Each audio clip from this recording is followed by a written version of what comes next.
Hi friends, Josh from the Narrate team here. This weekend, Narrate starts a new series titled, Hello, My Name is Anxiety. In the first part, Adam talks about the definition of anxiety, asks the question, what if experiencing anxiety is normal, and talks about the management of anxiety.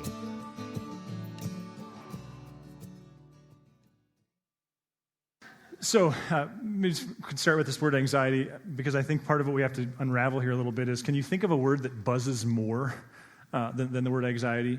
And to me, it's a tricky word because in one sense, it so captures what so many of us are experiencing. It so captures some of life's greatest pains and dreads and fears. It so captures that part of life that we wish we could just whisk away.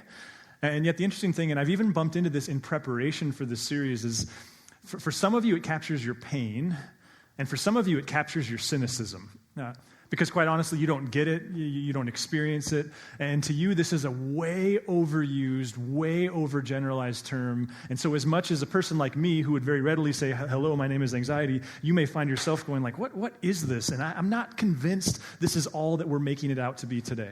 In fact, as we think about it as a buzzword, can you think of a word that is so commonplace today in the English lexicon, and yet as little as maybe 10 years ago was so almost completely not in the lexicon, right? Like that's part of the phenomenon of this anxiety thing, and I suppose it's not unique. Like this happens with words which capture concepts that are in fact bigger than the words, but nonetheless, there's this thing, then you hear it all the time where people are identifying and even self-diagnosing and at times being diagnosed with this thing called anxiety, and yet who of you knew somebody, say in 1998, that would have said, hey, I had anxiety?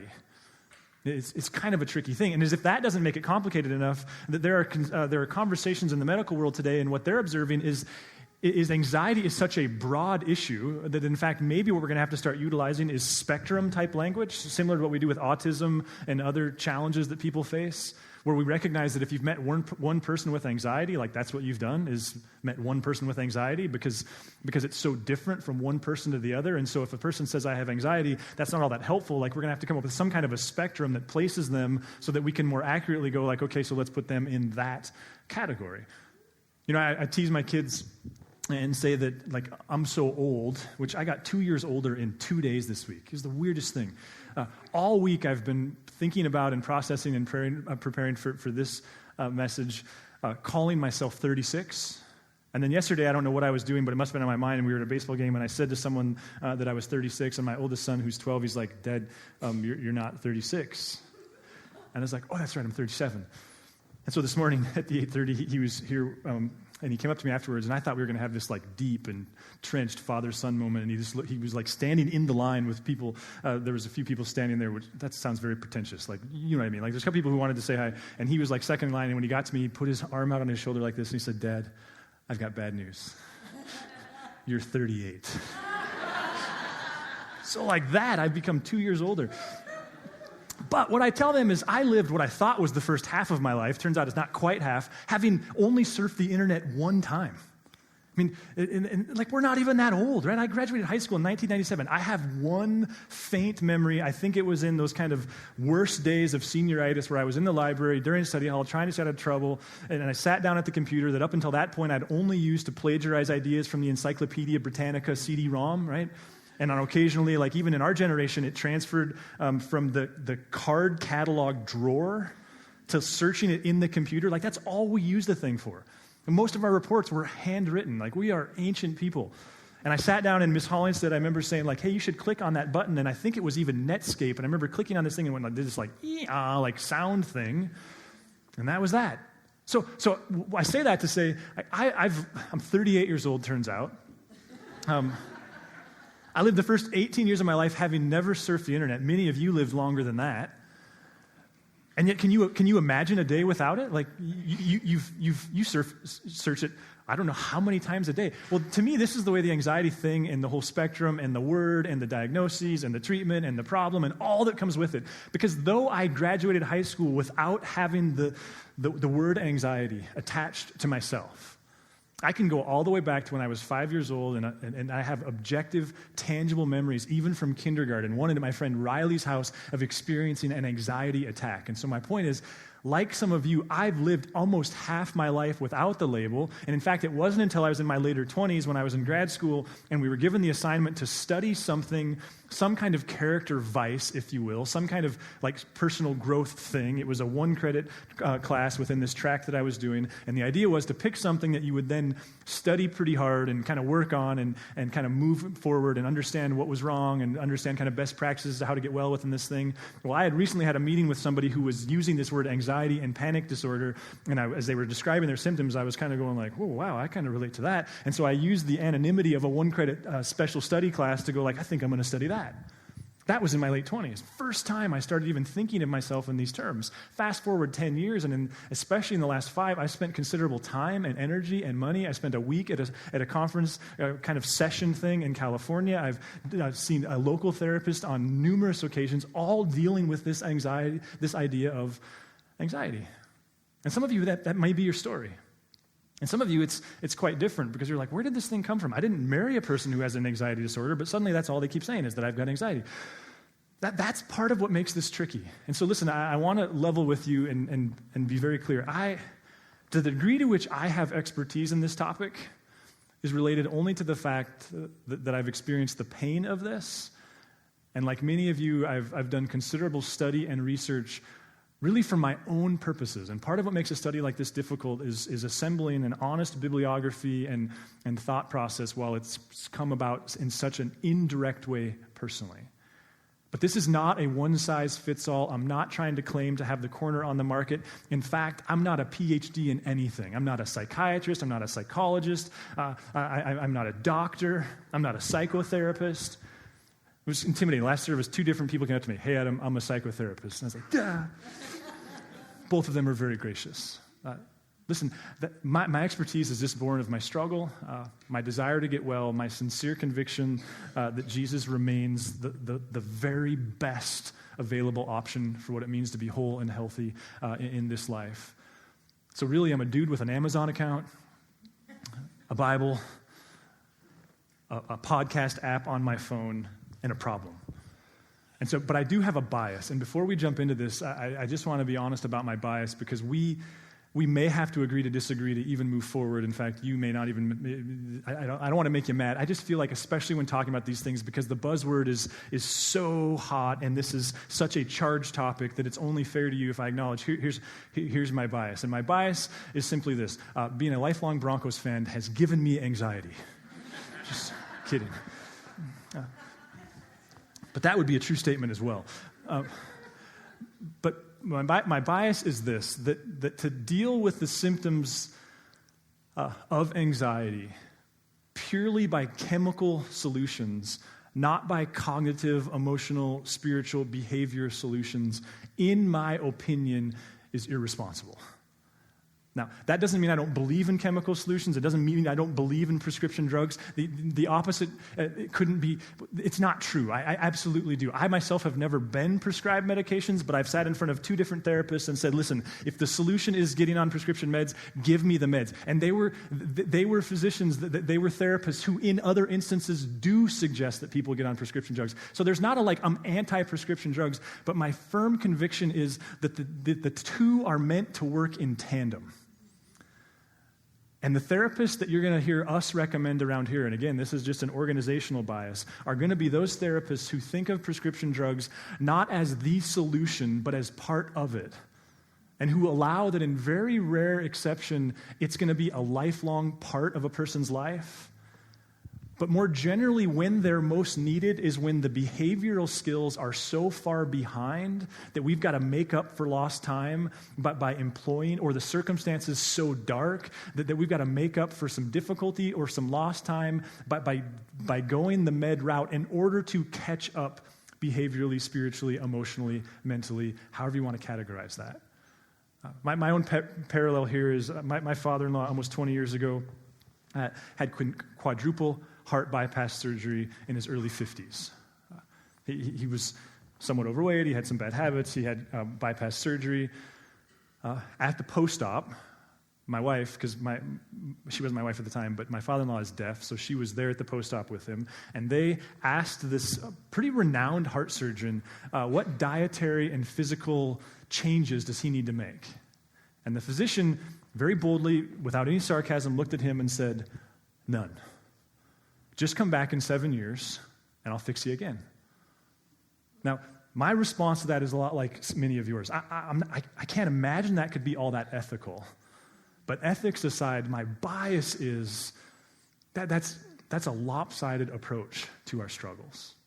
So just kind of so you know, like if you hear like Adam's not, I have lots of friends whom I respect who are on prescription drugs, but I do think we need to work these two things in tandem. There's my bias. There's lots of great churches in town should you need them next week. Now,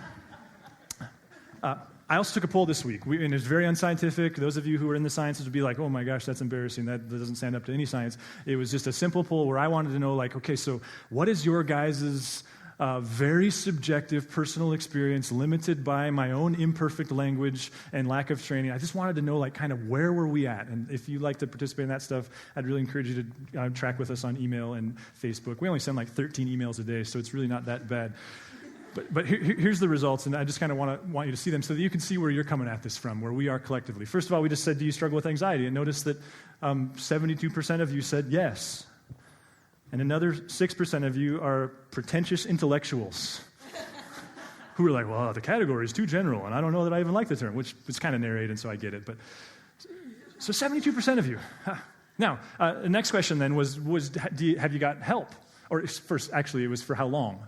This one, as a person biased by my own experience, I was surprised by this, because for me, it's my entire life. Notice that for almost a quarter of you, it was a traumatic experience that sparked this for you.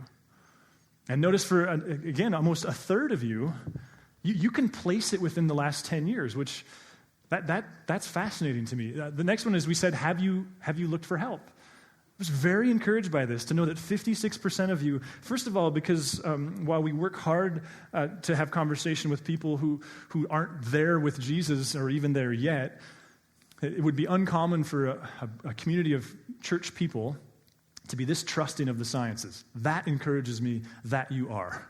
The other thing that encourages me, and my therapist friends have told me, one in particular, I guess I shouldn't generalize there, that's one of the great unique things about 20 and 30-somethings, especially today, and even some of the younger 40s, not trying to ostracize the rest of you, is that you are trusting and willing to attach therapy to your identity, if you will, in ways that some of you older, more grayer people are a little bit more suspicious of. So that's encouraging to me. I think that's a positive trend. Then we said this. Go ahead, next slide. I just wanted to know, what was your pain?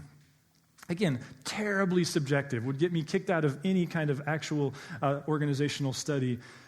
I just wanted to know on a weekly basis, like, how forefront is this?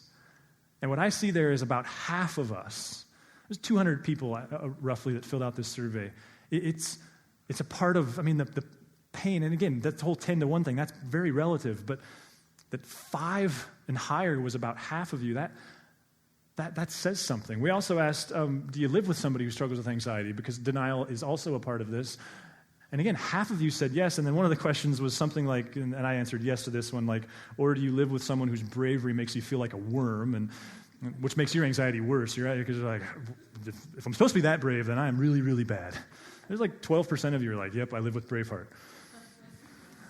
Now, here's my question, and in some ways, here's my goal this morning, you guys, and as we move from an introduction into next week, I think part of it, and this is that I think piece, and I use that on purpose, I think part of it is we need to take anxiety from this very mysticized thing and make it more normal. And I guess the question that I would like to ask you to consider is, what if the way you experience anxiety, whether you get therapy for this, or you take medication for this, or you just kind of tough it out, what if it's normal? What if people on the planet have always had to deal with dread and fear and catastrophizing and worrying about, if I allow my kid to walk on that sidewalk, he's going to die from snail disease? What if the way that we do that, right, and we fabricate story and we carry ideas out way further than logic should allow us, what if that's normal? In fact, what if this whole climate that we're in that says humans at their best experience one emotion, and it's happiness? And what if even the Christian suggestion that if you're really believing Jesus correctly, the only emotion you'll experience is happiness. What if at very best it's different than the way the Scriptures represent life? See, what's fascinating to me is when you open the text, and I get it, we all have different beliefs and convictions about the Bible, but if you'll just humor me this morning, when you open the text, even before sin was in the story, you had people dealing with because they were experiencing fear. And let's just take Adam and Eve. In the garden, naked, happy, their only commandment was have kids. I mean, it was this wonderful life. The serpent shows up, and the angle, if you're an expert media interviewer or perhaps an attorney, if you're trying to expose weakness, the angle that they take is what? He takes, serpent takes. I don't know, do snakes have gender? We're off track now. They must. Graduates? Okay. It's fear. Like, fear's pre-sin. The whole incident is predicated by exposing their susceptibility to what we in our day would call anxiety. Fast forward to some of the greatest heroes in the text, and we like to think of our heroes, both female and male, as these people who are fearless, but that's not the way the text portrays them. In fact, let's look at Joshua, who would be like your beaches of Normandy kind of hero in the text. Listen to what God says to Joshua. Be strong and courageous, because you'll lead these people to inherit the land I swore to their ancestors to give them. Be strong and very courageous. Let me ask you this. What kind of person with what kind of mental state needs to hear that kind of statement? Like, I'm helping with my 9U, one of my son's 9U All-Star team, and a couple weekends ago, one of the kids wasn't at a tournament, and at the next practice, I was like, hey, I'm not going to say his name, like, hey, Johnny. Sorry, Johnny. Hey, Johnny, we missed you this weekend. He said, I know. And then the other kid was like, hey, we would have won the tournament if you were there, which was true. And he goes, I know. Guess who I'm never paying another compliment to for the rest of my life? Because apparently he doesn't need it. He's not confident deficient. Like, I need to celebrate him like when he strikes out, apparently. So what safe assumptions can we make about Joshua that all of a sudden Joshua, this mighty hero, this, like, you stormed the beaches of Normandy, are you kidding me? You trusted God when there was no Bible. Like, are you serious? Who needs that? I think it's like the kid who asked him after the first tournament, like, you're a great hitter. Why are you getting the batter's box and not swinging the bat? He said, because I can't feel my legs. That's who we have to encourage. That's Joshua. Listen to the way this continues. Have I not commanded you? Be strong and courageous. Do not be afraid. Do not be discouraged, for the Lord your God will be with you wherever you go. I guess what I'm trying to point out here is, listen, your feelings, they don't mean you have, like, mutated DNA. They mean you're human. And they mean that you have experienced something that everyone in here has experienced. Or consider what the psalmist says. So part of the challenge here, again, is processing all this personal stuff and putting it together. And so I was coming off of Mount Ascension here a couple weeks ago going like, okay, Lord, and that this verse was paramount to me in my journey and still came up. Listen to this. They will have no fear of bad news. It continues, their heart is steadfast, trusting in the Lord. Let me ask you this. How much would you pay for the tonic that delivered on that promise? Like, how far would you travel to meet with the therapist who assured you that dread can be completely removed from your life? Is this psalmist claiming that because he believes in God, he never experiences dread?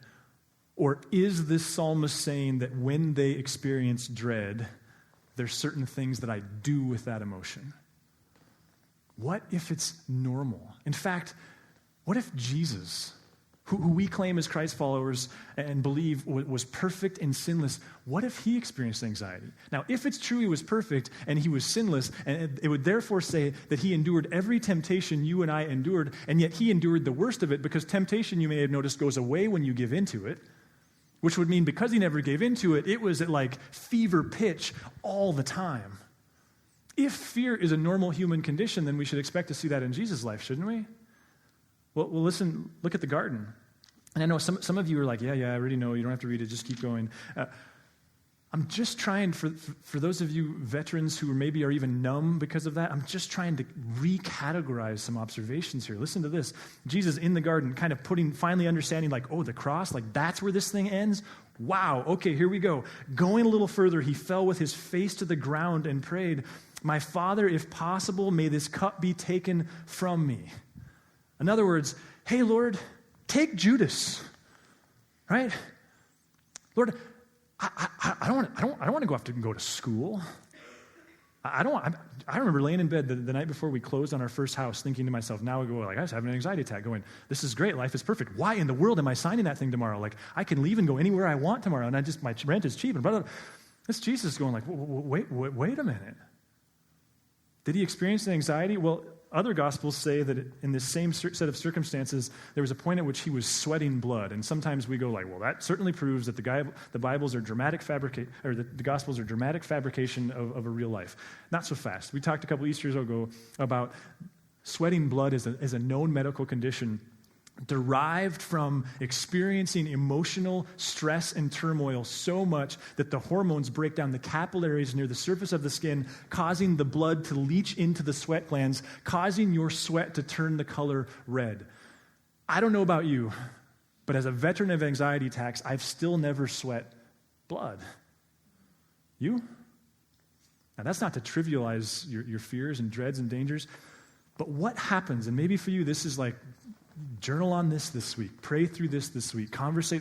What happens if you begin to accept that the emotions that you've come to dread are emotions that everyone has had to deal with? See, in my darkest days, I would say things like, I can't do this. What if that's akin to the 12-year-old going, I don't drive?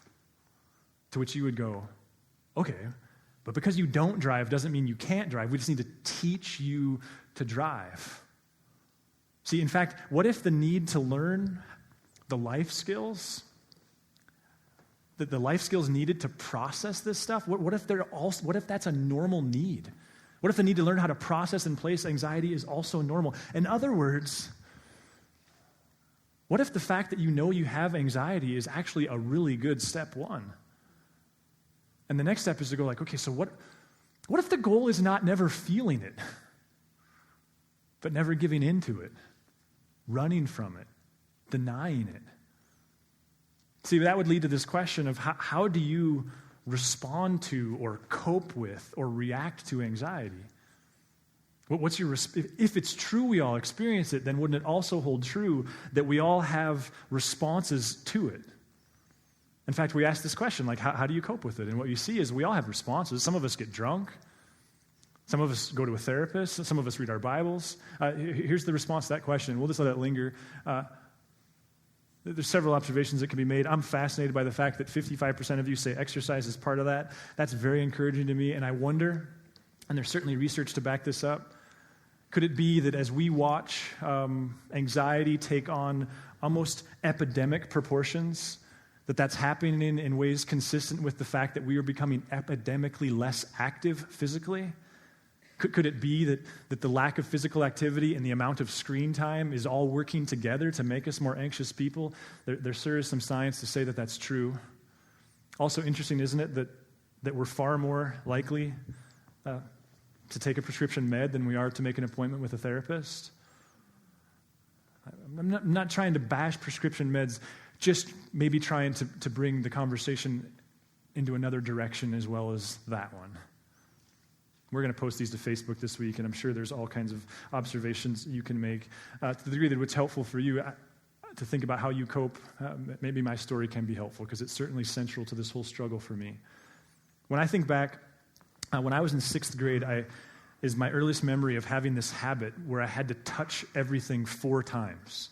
Like if I touched it 3, I had to touch it again. If I touched it 5, I had to touch it again. That would be like doorknobs and door jams and blankets while I was trying to lay in bed. It still happens to me today. I'm like have to touch things 4 times recovering addict.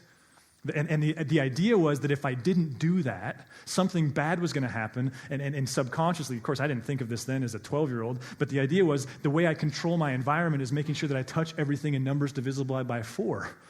See, you think that I'm joking when I say that I'm neurotic. Fast forward a couple years in 8th grade, I made an all-star team where it was me and one other kid that was just finishing 8th grade, one other 14-year-old, 10 that had just finished their freshman year, which put me in an environment that summer that was interesting at best. It was in that summer where I went camping with some of those high school students, and that's when I was introduced to the Marlboro Red cigarette. And without exaggeration, I can say from that day, I smoked a pack to 2 packs of cigarettes a day until I was 20 years old. Now, 38-year-old me sees a coping mechanism. It wasn't long after that I was introduced to alcohol. And in fact, I talked last week about my rather unglamorous basketball career. That all came to an end because on my birthday, which was also the last day of basketball tryouts, my freshman year of high school, I got an MIP. With me was a guy who was a senior that year and a 27-year-old switchman for the railroad. My dad dropped the hammer. No more of that. I got really serious about baseball again. The Legion coach had invited me to skip my last year of Little League and try out for the Legion team. I did. I made it. That put me in an environment, especially initially, because I was initially on the AA team just to throw, just to pitch, which means I spent a good deal of time with a bunch of guys who were coming into and had just finished their senior year of high school. That environment introduced me to weed, to marijuana. And again, just like the cigarettes, basically from that day. I went through, from my sophomore and junior year, I did everything stoned. I did school stoned, and maybe on one hand I could count the number of days where I didn't get stoned. I went to family Christmas stoned. I pitched from the mound stoned. My Legion coaches called us Cheech and Chong, which I'm like, why didn't someone do something? It was everywhere in my life. When I look at my glove from that season of life, my baseball glove, in the palm of the glove there's this bare spot. Because before every pitch, when I played second or third or short, I had to rub the palm of the glove 4 times, believing that if I rubbed it 3 or 5, the grounder was going to go between my legs, or worse yet, hit me in the nose. Now, my point is simply this, you guys, and this isn't about me, but to the degree to which it provides an example, it begs us to ask the question, how are you coping?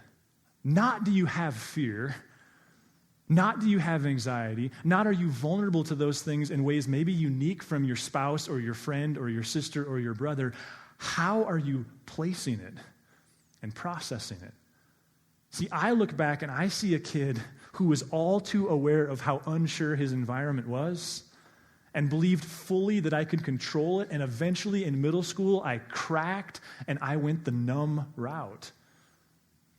Let me ask you this. Are you on the numb route? That rather than do the work, you've just done the numbing. And could I be so bold as to say, if you want to find experts who will even clinically help you just numb, you can find them. Or you can find people who will dig in with you and challenge you to begin to identify what are the skills that are missing. And it's when we get into this question of what are the skills that are missing, I guess that I do have one more question, and I just want to tease this into next week. But what if your mind is made for certain food, and when it's not given that food, things go bad very quickly?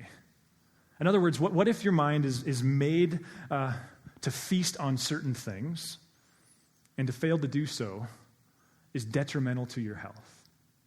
Maybe this parallel will help. It may also be annoying.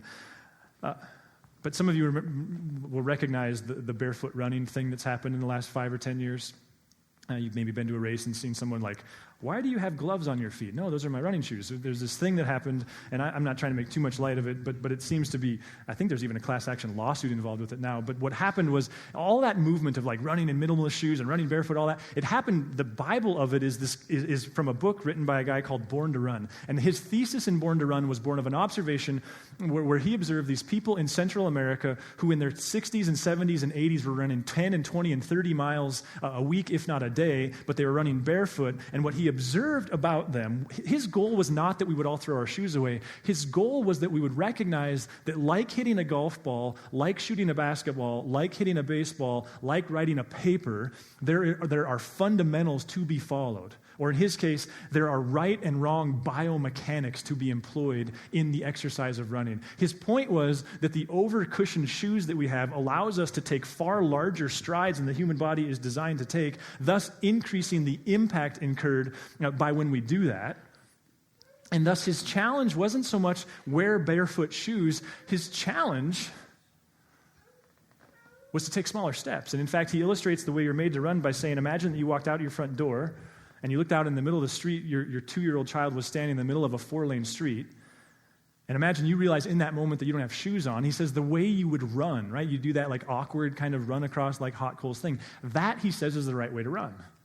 Small steps, low impact, flat-footed landings.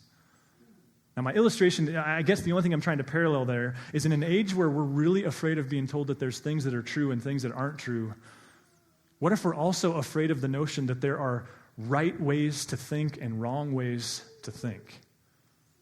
And what if your brain is designed to dwell upon the things for which you can be grateful, the things that you do have control over, the things that are actually positive? And I know there's a fine line between empty positivity and gratitude.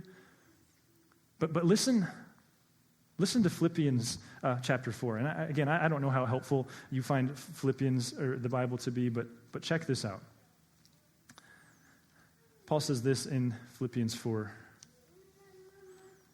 He says, finally, brothers and sisters, whatever is true, whatever is noble, whatever is right, whatever is pure, whatever is lovely, whatever is admirable, if anything is excellent or praiseworthy, think about such things. Let me ask you this. If you were to employ his directive on thinking, like, how many thoughts would you have had yesterday? In other words, could it be that your default is towards the negative?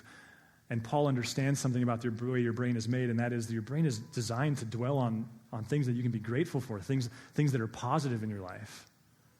Listen to 1 Thessalonians 5. That's not annoying at all. Rejoice always, pray continually, give thanks in all circumstances. Kind of want to punch him in the face, don't you? What if it's accurate? What if it's true? And we're going to talk next week about the sciences and the exploration that's been done on this idea that not even from a Christian standpoint, that your brain is designed for positive things, and when you don't give it, it gets hungry and you get bad results. I was listening this week to a podcast of a psychiatrist who I'm really excited to dig into his stuff here in the coming months. Here's a guy speaking to a completely non-Christian audience. I don't know what his personal persuasion was, but he certainly wasn't arguing for the Bible. He said, your brain is predisposed for what's negative. He said, don't think so? Then figure out, when was the last time you watched a loop of a building collapsing in somewhere in the world 12 times on CNN? Like, think of the next time you drive by a wreck. Why do you slow down by 20 miles an hour? He said, your brain is predisposed to grab what is negative, and when it does, it gets toxic. What if part of this whole conversation is rewiring our thinking to go, wait a minute, I can either say, oh, it's 90 degrees, or I can say, like, it's June. It's 90 degrees. And 4 months ago, I'd have loved to have had a 90-degree day. We're going to go play baseball today. Don't think so? Go watch a youth sport this week. This is fascinating to me as I'm watching this unfold in my kids' lives. There are really two sets of observations you can make of any youth sport activity. Very, very negative, very, very positive. Both are accurate. Question is, which types of observations lead to a healthy life for that kid, for that coach, for that parent? Listen to Paul in Romans 12. He says, do not conform to the pattern of this world, but be transformed by the renewing of your mind. Now, I know you could totally reject all of this as Christianese, and I guess I'm going to beg you to come consider the sciences next week as we unpack that, and I'm going to bring some resources that if you want to do some reading. Here's my homework this week, the degree to which you find me qualified to give you some. First, would you just make it a topic of conversation this week with your friends, with those that you respect, with those in your life who have anxiety and those who don't? Would you just ask them, how do you cope with fear? What do you do? And see if along the way you meet a bunch of people who don't have anxiety who say, oh, I never feel afraid. Or see if you begin to learn different skills that people employ. The bravest people you know, will you just ask them that? And then second, And again, this is like brown nose 4.0 student kind of stuff, so I won't even ask you if you did it. But would you be willing to spend the first 5 minutes of tomorrow, and maybe even every day this week, and if you're already kind of a chair time solitude prayer person, then add it to that. But would you just close your eyes and ask this question? What were the 5 or 6 most dominant thoughts that I had yesterday? What did you chew on? What did you dwell upon? My challenge to you would be to begin to pay attention to, did you dwell upon the things that you can't control, and the things that went wrong, and the things that freak you out? Or do you have this discipline of redirecting towards all the things you can be grateful for, the ways you are in control, and even possibly to the God who you've entrusted with what's outside of your control?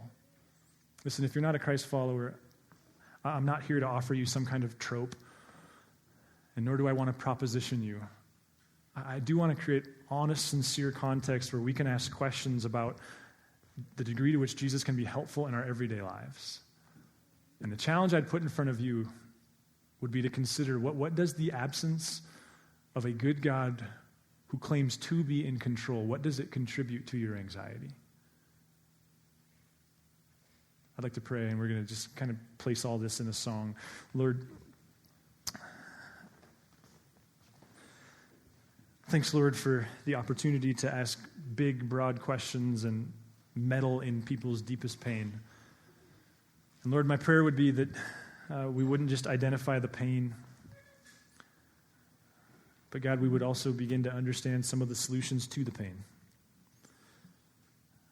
God, for people who this is very personal and very real, that you'd give them the necessary grace and the complementary self-discipline that comes with it to step deeper in. For spouses and parents and friends who are just trying to gain an understanding of what those around them experience, would you give them really keen insight into the skills that maybe they take for granted, and the absence of those skills in the lives of people that they love? We love you, Jesus. Amen. If you would like to engage further with Narrate Church, you can find contact information online, www.narratechurch.org. We would love to hear from you.